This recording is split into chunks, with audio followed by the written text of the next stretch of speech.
Thank you all for being here today. Today is an important day because today is the day we tell the FDA enough is enough. You see, the FDA on May 10th, 2016 passed a regulatory scheme set to regulate an entire industry, the vaping industry, under the regulatory scheme already put in place for tobacco. That scheme was part of an agenda that they have tried and failed to enact for years. In 2009, the courts stopped them from enacting that agenda. Every year since, Congress has stopped them. And now we're asking the District Court of the Middle District of Alabama to again stop them.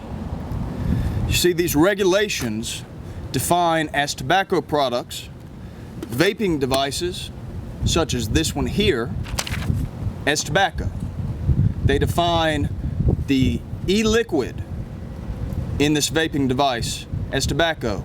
They define the batteries that power this device as tobacco.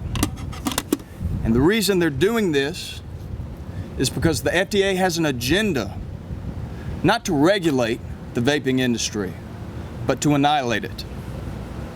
We are filing a complaint today that sets out 4 counts against the FDA. The first count is based upon unlawful and unconstitutional statutory interpretation. Obviously, tobacco is tobacco, not vapor, not vaping devices, certainly not the liquids in those devices or the batteries that operate them.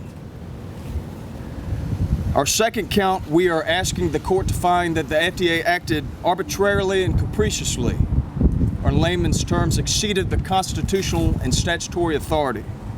The first way they did this is by requiring every entity in the state of Alabama and across the country who sells vaping products to go through a pre-market tobacco authorization process. That means that every tobacco product that did not exist in February of 2007 must be individually authorized by the FDA.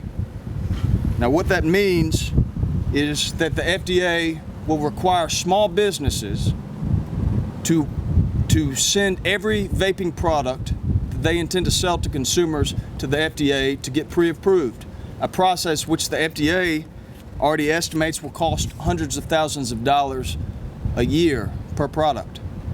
And keep in mind, ladies and gentlemen, we have in Alabama over 150 small businesses that sell vaping products. We have over 1,000 Alabamians who are gainfully and lawfully employed at these businesses, and the FDA is trying to shut them down. This is clearly an attempt not to regulate the vaping industry, but to annihilate it. The second way they've acted arbitrarily and capriciously is they've disregarded the health benefits that vaping offers. You see, the Tobacco Control Act, which the FDA is operating under, was designed to combat cancer, heart disease, and other serious health conditions caused by smoking tobacco. And yet the FDA recognizes the health benefits of vapor compared to smoking tobacco. They recognize a study done by the Royal College of Physicians in the United Kingdom, as well as a study done by the Mayo Clinic here in the United States that shows that vaping is substantially less harmful than smoking tobacco. And yet they want to subject this industry to the same statutory scheme designed for tobacco years ago, after Congress recognized that every year tobacco causes over 400,000 deaths of Americans and causes illness in over 8,600,000 Americans. These medical studies show that the FDA is not intending to regulate the vaping industry. They're intending to annihilate it. Our third count focuses on an unlawful cost-benefit analysis. You see, the FDA can show no benefits from these regulations, particularly when the products they seek to regulate contain no tobacco and don't pose the health risks associated with tobacco. And in fact, they grossly underestimate the cost to small business here in Alabama and across the country as well as to the FDA to implement these regulations. According to the Small Business Association, the upfront cost to comply with these regulations for each small business in Alabama and across the country is between $390,000 and $795,000 upfront cost. The annual compliance cost for these small businesses is somewhere between $450,000 and $541,000. Folks, that's not regulation, it's annihilation. And our fourth count is a First Amendment claim. These regulations prohibit small businesses here in Alabama and across the country from lawfully engaging in protected commercial free speech. They are prohibited from telling consumers here in Alabama and across the country about the health benefits that vaping offers consumers as opposed to smoking cigarettes. Now, the FDA has set out to implement a regulatory scheme that violates the constitutional and statutory rights of these small businesses. I'm proud to stand here with many of them today and represent them in this litigation.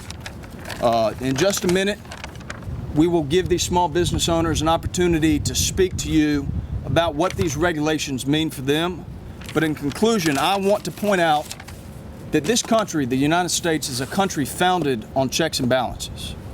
When one branch of government overreaches its constitutional and statutory authority, another branch of government has to step in and rein that branch in. Here, the FDA has time and again overreached its constitutional and statutory authority. In 2009, the courts reined them in. Every year since, Congress has reined in the FDA. Today, we're asking the Middle District of Alabama to rein in the FDA, to give us a jury trial before Alabamians to decide the extent to which they've overreached. And if the court refuses to step in and rein in the FDA, it will only open the door to the FDA and other federal agencies to use the regulatory authority not to regulate their target industries, but to annihilate them out of existence. I want to let you hear from each of the plaintiffs here today. Afterwards, I will be happy to answer any questions you may have. Thank you.